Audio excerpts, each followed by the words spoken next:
Amigos, como habíamos anunciado, conversamos esta mañana con Guido Gómez Mazara. Él es dirigente del Partido Revolucionario Moderno y está con nosotros en este día para hablar sobre diversos temas, socializar un poco sobre la actualidad nacional. Bienvenido, Guido. Buenos días, muchísimas gracias, un placer comenzar la mañana con ustedes tres. Hay muchísimos temas de los cuales nosotros podemos hablar con usted, pero hay una noticia que es de impacto a nivel nacional e internacional, que es lo que está ocurriendo en Haití. Saliendo esta respuesta de usted, que es un experto en ciencia política, ¿cómo puede usted visualizar lo que va a ocurrir allá y cómo puede afectar de alguna forma a la República Dominicana? Muchísimo gusto, reitero las gracias por la invitación. Regularmente desde el país se aborda el tema haitiano en el marco de las pasiones que han caracterizado la observación hacia las relaciones entre ambos países. Sin embargo, es innegable que la ruptura del orden institucional en Haití ha conducido a que los ojos internacionales establezcan una línea de definición. En ese sentido, hay una fuerza multinacional encabezada por Kenia, y que en esa dirección comenzó a establecer sus bases en un proceso que, combinado con un consejo de transición, tiene la responsabilidad primero de devolver la paz al pueblo haitiano. En ese mismo orden, un marco de 24 meses, crear las condiciones para una elección. En ese sentido, yo pienso que es un gesto importante de la comunidad internacional, y en este caso la República Dominicana como país ha hecho una observación interesante. Yo lo doy como dato. Desde el acuerdo de 1929, la República Dominicana y Haití se comprometieron a que ninguno de los intervenga directamente frente a cualquier conflicto. Por vía de consecuencia, lo que hace cualquier nación, en este caso la República Dominicana, es mantener un rol de observador del proceso. En ese mismo orden, también debo establecer de que en Haití por muchos años hay un resquebrajamiento de la fe de la comunidad internacional y una crisis interna, hasta el punto de que asesinaron a un mandatario en el marco de su ejercicio. Y a partir de ahí, el carácter inviable de Haití se ha profundizado. ¿Cuál es el deseo de nosotros como país? Que la democracia plena vuelva, que nosotros como sociedad somos el primer país receptor del flujo de indocumentados y personas documentadas que vienen de ese hermano país. Yo los remito a la información de esta semana en lo concerniente a datos gubernamentales en materia de parturientas. 33% de las personas que alumbraron los hospitales públicos este año tienen como condición ser extranjeros.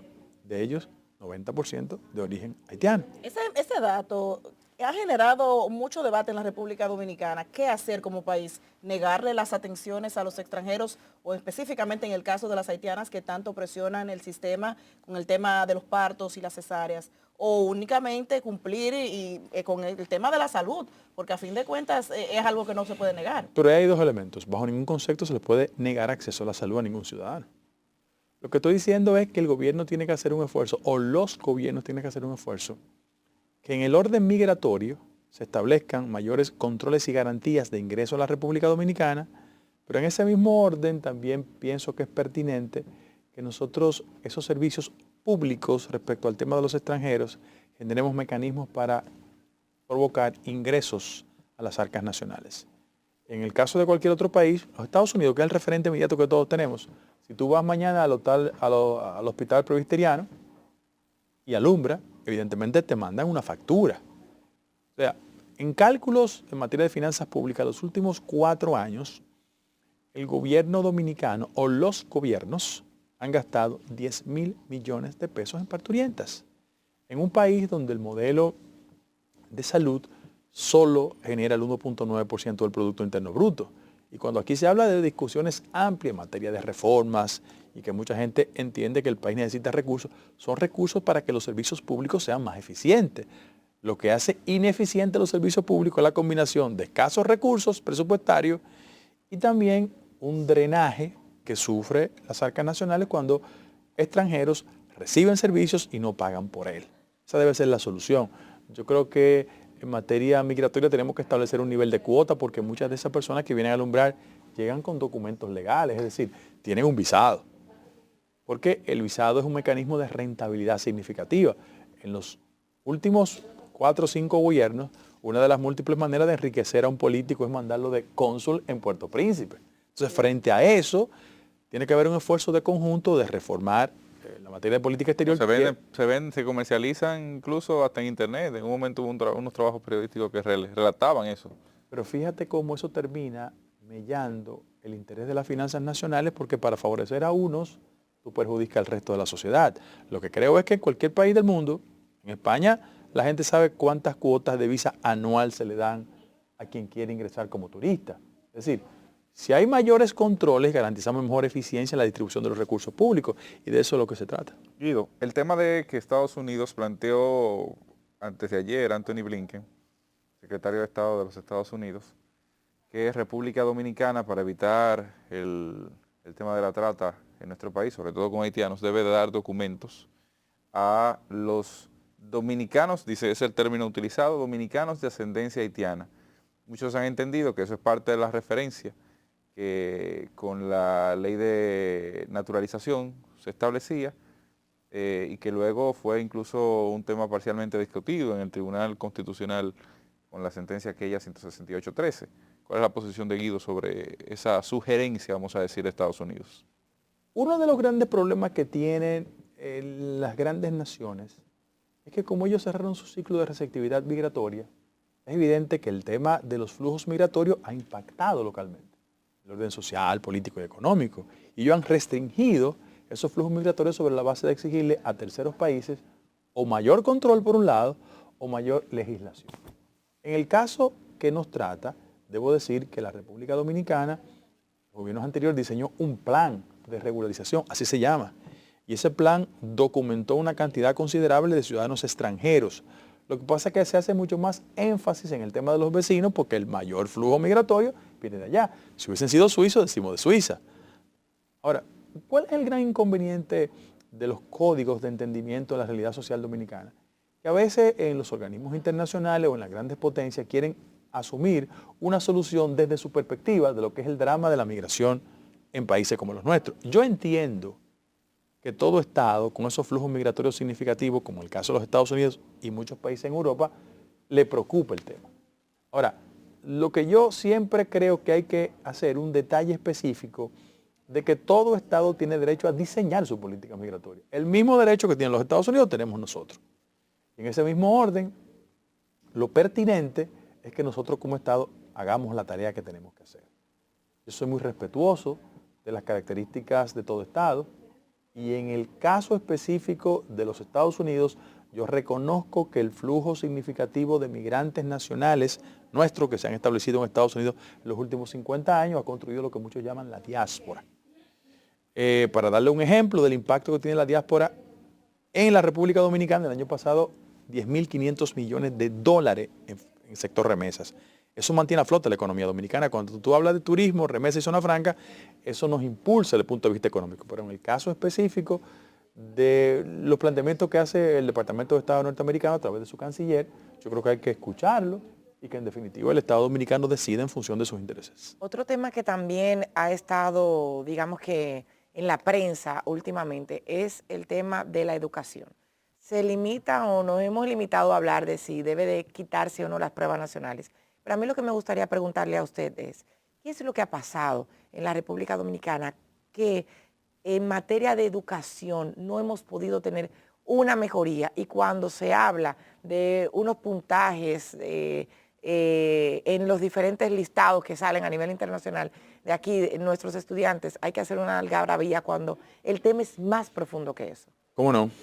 Amplios sectores de la vida nacional, ustedes son jóvenes y ojalá se mantengan siempre jóvenes, ese es mi deseo, los tres. Amplísimos sectores de la vida nacional en los últimos 20 años estaban discutiendo el tema de que la calidad del sector educativo estaba íntimamente vinculado con los porcentajes del PIB asignados. Una gran discusión, se llamó las sombrillas amarillas y hay que reconocer que los sectores sociales le ganaron la batalla a la clase política. Consignamos 4% del Producto Interno Bruto en el sector educativo. Y nos hemos dado cuenta, lamentablemente, que el ritmo de mejoría esperado no ha llenado las expectativas. Y tenemos falencias, dificultades en muchas áreas del aprendizaje. Inclusive, ustedes refieren directamente al informe PISA, que es un informe anual que establece las virtudes y falencias del modelo educativo. No hablo de República Dominicana, de todo el modelo educativo. En el caso específico del país, yo nunca he creído que restricción del presupuesto garantiza mejoría sustancial de la calidad educativa. Lo que yo creo es que el modelo educativo dominicano tiene que repensarse desde el punto de vista de la realidad del mercado. Miren por qué. Yo soy un profesional de las leyes y aquí la formación convencional del modelo educativo tradicional del país cifra la idea de que está formando a nuestros jóvenes para que sean ingenieros, abogados. Y nunca piensan en cuáles han sido las transformaciones del mercado laboral dominicano. Yo prefiero establecer y diseminar en todo el territorio nacional mayor inversión en los centros tecnológicos. Pero hablamos desde la educación básica. Sí, desde ahí que estoy hablando. Es para que nuestros jóvenes ya en la intermedia se puedan identificar qué tipo de destrezas tienen, si es idiomática, si es en el mundo de la informática, para en esa dirección, así como en este país la concepción tradicional de bachilleres en ciencias naturales o matemáticas era parte del modelo formativo, hagamos mayor énfasis en tener bachilleres con destrezas idiomáticas, con capacidad y talento, por ejemplo, en el tema de la computadora. Miren, ustedes del este, como mis ancestros, yo aspiraría a que si las tendencias de los estudiantes en el este es hacia las destrezas idiomáticas, sea una mayor inversión formativa en un programa que existe, bilingüe, pero no ha llenado las expectativas como uno cree. Si en los grandes centros urbanos, como la capital, las destrezas educativas de los jóvenes que van rumbo a hacerse bachiller es en el área de la informática, vamos a desarrollar una inversión en esa dirección. Porque es doloroso decirlo, pero en la nueva conformación del modelo económico dominicano, a lo mejor un chef recibe mayores ingresos que un médico. Sí, para que tú veas que el modelo educativo dominicano tiene que repensarse. Desafortunadamente, esto tiene que comenzar con mejorar la calidad de lo que enseñan. Guido, se aproxima un paquete de reformas en la República Dominicana, entre ellas una reforma constitucional, y esto ha generado mucha preocupación porque se nota mucho interés por parte del gobierno con agilizar esta reforma constitucional para que el Ministerio Público tenga más independencia. Y uno se pregunta, ¿no es ya independiente el Ministerio Público?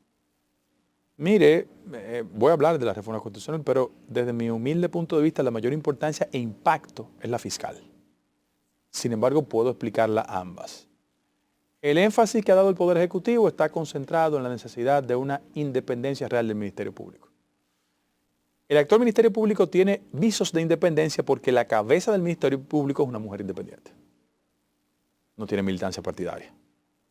Sin embargo, hay aspectos del Ministerio Público que tenemos que repensarlo, porque el país no puede estar sometido a que quien gana las elecciones de golpe y porrazo coloque un activista político a la cabeza del Ministerio Público, porque eso resquebraja el sentido de independencia. Los últimos gobiernos, los de mi partido anterior y los del PLD, llevaron a la cabeza del Ministerio Público a dirigentes políticos. Y eso dificulta el espíritu de independencia, que la gente solo cree que con las designaciones. Ojo, vamos a hablar también de la independencia financiera, que es otro aspecto también importante que hay que discutir. Porque usted no puede tener un Ministerio Público a merced del Ejecutivo de que le mande recursos cuando hay un déficit. En ese mismo orden. También yo creo que el concepto de independencia... ¿Se ha expresado esa, Guido, la financiera en la actualidad? Bueno, el gobierno en los presupuestos adicionales le ha entregado partidas al Ministerio Público, pero yo hubiese preferido que la noción de independencia también incorporara el sentido de independencia financiera. Pero en el caso específico, por ejemplo, de las modificaciones a pensar, que van desde el aspecto estrictamente constitucional, hay que establecer cuál es el modelo de elección de un procurador o una procuradora independiente. ¿Acaso tiene que depender del Poder Ejecutivo? Yo creo que no. Yo creo que tiene que ser la suma de dos poderes, tanto el legislativo, que emita, como hacen otras sociedades, una terna que termine con el Poder Ejecutivo previo examen del potencial candidato a procurador o procuradora. En ese mismo orden, los periodos de duración de la Procuraduría General de la República y todo el Ministerio Público. Yo prefiero que no coincidan con los ciclos presidenciales para no contaminar de militancia partidaria. Pero ahí el modelo de modificación constitucional también se expande. Yo reconozco que en el país hay prejuicios sobre el tema de las reformas. Pero igual en materia lo cogerían políticos, Guido. Igual lo cogerían los mismos políticos que tienen militancia partidaria, que tienen interés en la sociedad. En el modelo mixto. Depende del mecanismo. En el si modelo tú le das mixto. esa facultad al Consejo Nacional de la Magistratura, tú limitas la presencia partidaria. La limita, evidentemente. Bueno, no la borra, en pero la limita. En el Consejo hoy día, bueno, sacando la imagen del propio procurador, porque imagino que el procurador no se escogerá a sí mismo, imaginando una repostulación eventual. No, Sacando la figura del procurador, el presidente de la Suprema y la segunda o el segundo representante de la Suprema forman parte, pero yo prefiero, son los únicos que no son políticos. Pero yo prefiero que es una composición mucho más equilibrada. Claro, que claro, sin duda. Tan elemental como eso. Entonces, por ejemplo, la gente habla de la reforma constitucional, pero hay aspectos que yo quiero colocar sobre la mesa.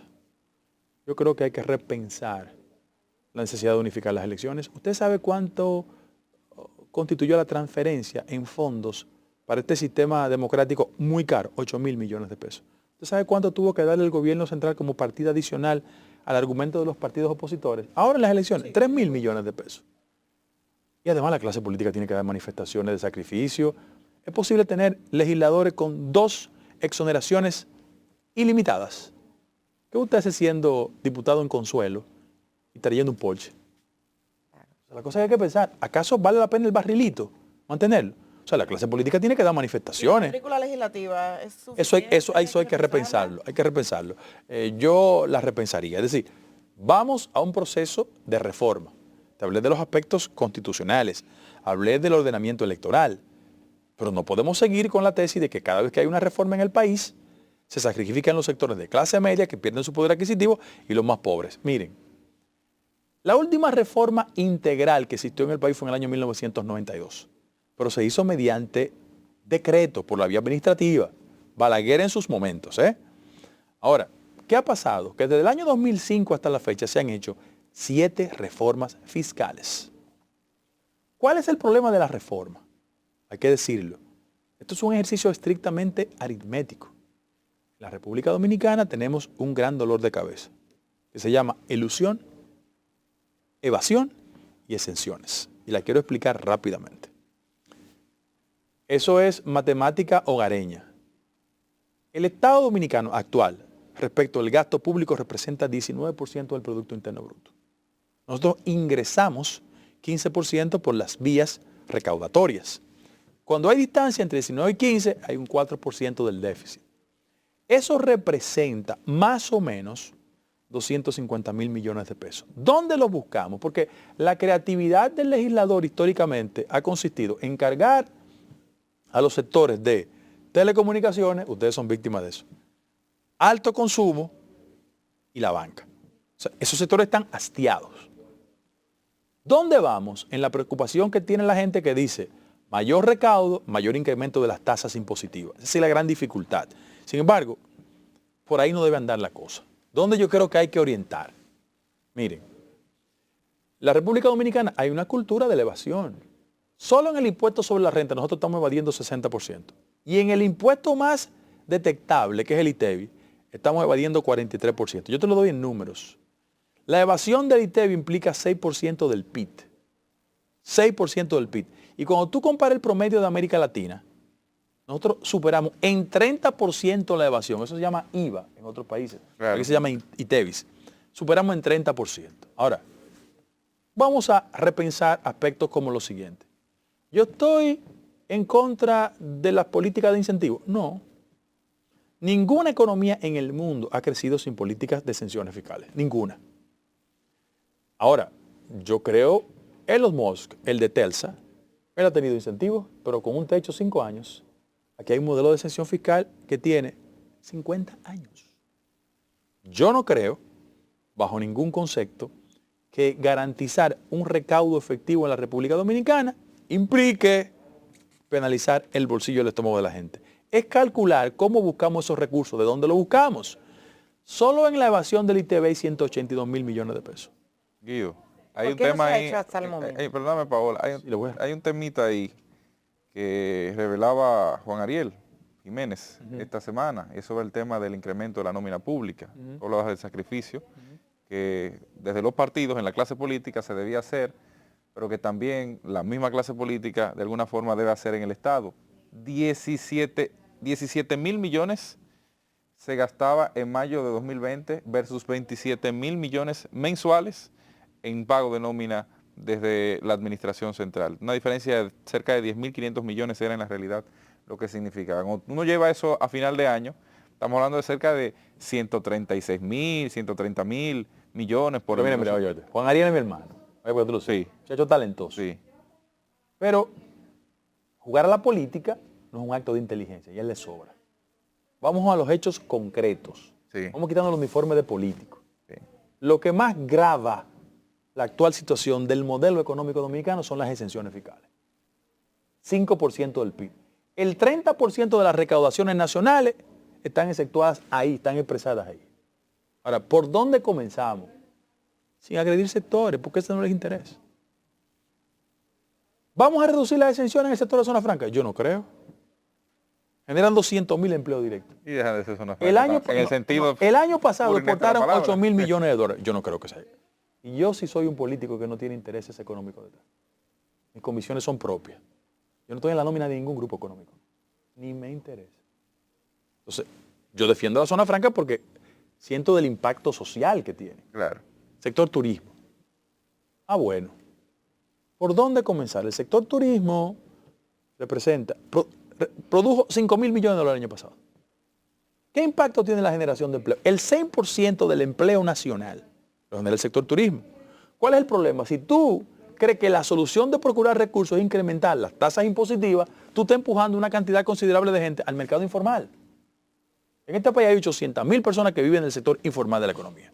Y es un sector de baja calidad en el salario y usted sabe que el empleo no tiene calidad. Frente a eso es allanar los caminos inteligentes. Yo creo que la mejor forma, te lo digo con responsabilidad, es eficientizar el cobro de los impuestos.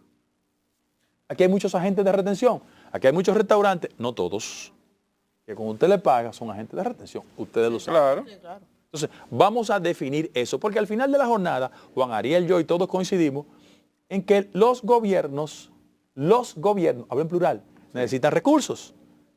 ¿Tú sabes cuál fue la inversión que tuvo la economía dominicana en obra de infraestructura este año? 2.5% del PIB, está más baja. Ah, pero ¿y por qué eso pasa? Porque este gobierno ha estado en el marco de una crisis de carácter sanitario por un lado, 58.000 millones de pesos gastamos en la crisis sanitaria.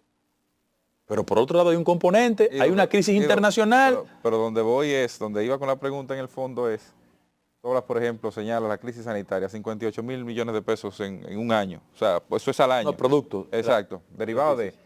Pero solamente en salarios se ha incrementado en este periodo de gobierno al año 100.000 y pico de millones de pesos. O sea, ¿qué ha pasado? ¿Por qué se ha disparado tanto la nómina pública? ¿Y por qué tenemos que cargar los ciudadanos con eso que impacta? Y sobre todo que la mayoría de ese incremento vino en el proceso electoral que recién concluyó. ¿Tú te imaginas que yo responda con un argumento politiquero y diga que el sector político que gobernó por 16 años consecutivos y no hizo las reformas estructurales llamadas a hacer, por las razones que ellos entiendan, perdió la autoridad en el argumento público respecto a ese tema? Porque lo que está haciendo la actual administración... Sí, No, pero excusa. sí, pero ese No, es el argumento ad hominem. Pero Es el argumento ad hominem, pero el fondo económico. Pero que la militancia y la simpatía legítima de cualquiera no impida desarrollar mi argumento. Claro que no, Porque imposible. los 4 actores de aquí tenemos pasiones políticas. Claro que sí, no, simpatía pero pública. llegando al fondo Pero vamos, económico, claro. Pero el problema es que conmigo no hay problema discutir el fondo, Sí, tú lo sabes. Sí, no, pero precisamente, Entonces, o sea, el tema económico. frente a ese argumento yo creo que es un acto de poca racionalidad venir aquí a decir que la gran culpa de la reestructuración del modelo económico dominicano está íntimamente vinculado con los disparos en la nómina pública. No, aquí hay temas que son mucho más trascendentes desde el punto de vista aritmético y que tienen que ver con la irresponsabilidad histórica de una clase política que lo que ha hecho es parches financieros, no ha hecho una reforma estructural sobre la base de no correr el riesgo de hacer una reforma y perder su base social electoral. Eso es un hecho. Claro. Entonces, frente a eso yo quiero decir lo siguiente. El principal desafío de la clase política en este país es procurar que impulsemos un proyecto de nación de todos. Porque cuando la gente dice yo quiero más recursos para el desarrollo de las infraestructuras, sí, ¿dónde vamos a buscar los cuartos? Tiene que venir por una reforma. Segundo lugar, cuando todos ustedes se preocupan por el tema de la frontera, ¿dónde vamos a buscar los recursos? Es más que una reforma. Cuando ustedes tienen dificultades para llegar a buena hora por la crisis del tránsito, tenemos que buscar el recurso. Si alguien en el PLD, que tiene cabezas muy iluminadas, como la de Juan Ariel, me puede demostrar aritméticamente que ellos no tienen ninguna cuota de responsabilidad después de 10 años de gobernar frente al estado actual del modelo económico dominicano, yo con humildad lo acepto. Mientras tanto, este gobierno, que ganó una mayoría abrumadora, que no tiene un presidente que dijo, mi Congreso, ¿tú recuerdas cuál fue? Claro, claro, Danilo Medina. Bueno, porque recordárselo. ¿Tú sabes de quién era ministro de Economía? Sí. Juan Ariel. Sí, de Danilo Medina. Entonces te lo estoy recordando. Pero perdóname, Guido, me mareaste, pero no me fuiste al fondo. Mentira. Guido, perdón. Esa es una valoración que yo no acepto. Bueno, está bien. Mira por qué no acepto. Porque yo te he presentado estadísticamente los argumentos. Sí, claro. Lo que yo hago es la distinción entre un activista político y una gente que reflexiona sobre los problemas de la economía dominicana. El gran desafío de nosotros es buscar 250.000 millones de pesos sin que eso impacte de forma negativa en el poder adquisitivo de la clase media y de los pobres del país. Guido, volvemos al punto. Tenemos un déficit de ese monto que señala que es el déficit hoy, 3 puntos y algo por ciento. O 4%. Aproximadamente. ¿Qué sucede con eso? Estamos hablando que cuando ubicamos parte de los fondos, que cómo el Estado los utiliza, que es para que el Estado lo utilice, vemos en ese dato que cerca del 1.3% aproximadamente de lo que el Estado invirtió de ese Producto Interno Bruto, que pudo destinarse a inversión perfectamente, a gasto de capital, desarrollo de infraestructura, cuando lo vemos se va en gasto corriente, que es gasto de nómina del Estado. Es ahí donde está el asunto. Por mentira, sea el PLD, no está ahí. Sea el PLD, no está sea ahí. la Fuerza del Pueblo, sea el PRM. Es un problema que está. Eso es parte del problema. Es un dato que eso, está. Es claro. Eso es parte del problema. El problema Estado, parte del problema. El problema Estado es que en los últimos gobiernos se han transferido 1.500 millones de dólares para el modelo eléctrico dominicano. Sí. Y eso significa 1.7 o 2% del PIB. Ese sí es un problema estructural. No, es un problema estructural de la economía dominicana. Pero ese es el sector eléctrico. Está en el sector fiscal, está en el sector tributario, el tema de la evasión. Pero cuando nos vamos al tema del gasto corriente del Estado, o sea, la supervivencia del Estado, hacer que el Estado sobreviva, opere, se ha hecho más caro a partir del crecimiento de la nómina. Eso es innegable también, dentro del paquete de temas que debemos ver. ¿O no? No es así. No es así, pero está ahí. No, mira. Pero está ahí. Eso es una manipulación que tiene un componente político en la discusión que se avecina. Cuando tú vas a las cifras estadísticas, yo te quiero decir lo siguiente. Solo por concepto al pago de los intereses de la deuda del gobierno de tu amigo, Danilo Medina, tu amigo, porque tú es tu amigo. No es mi amigo, Danilo no es mi amigo. No es mi amigo. Del Leonel puede ser mi amigo, pero Danilo no. Oye, una cosa. ¿Tú sabes lo que implica eso?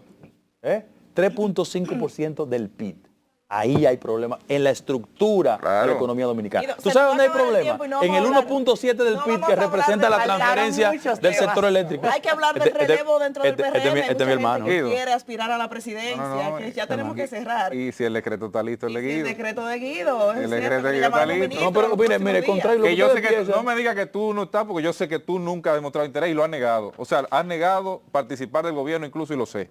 Pero en esta etapa puede que la historia sea otra. No, pero mira, y que el presidente hasta te haya exigido algún nivel de participación. Hay gente que ya ha dicho que Guido va para el Ministerio de Interior y Policía. El tema de un espacio en la administración del Estado depende de dos factores. De quien preside el Estado y quien potencialmente lo aceptaría. Eso es un tema de discusión del presidente y yo, uno. Pero en el tema del relevo del partido, que es lo más importante, en lo inmediato, yo debo decirte que lo más racional y prudente es que ahora apostemos a un buen desempeño, porque el éxito futuro de cualquier de nosotros va a estar íntimamente asociado a una gestión positiva. Sin 24 ni 28. Lo otro es jugar adelantado en política y desesperarse. Además, los liderazgos políticos no se hacen en microondas. Bueno, Guido, muchísimas gracias por esta conversación. Este es mi hermano, Guido Gómez Mazara estuvo con nosotros.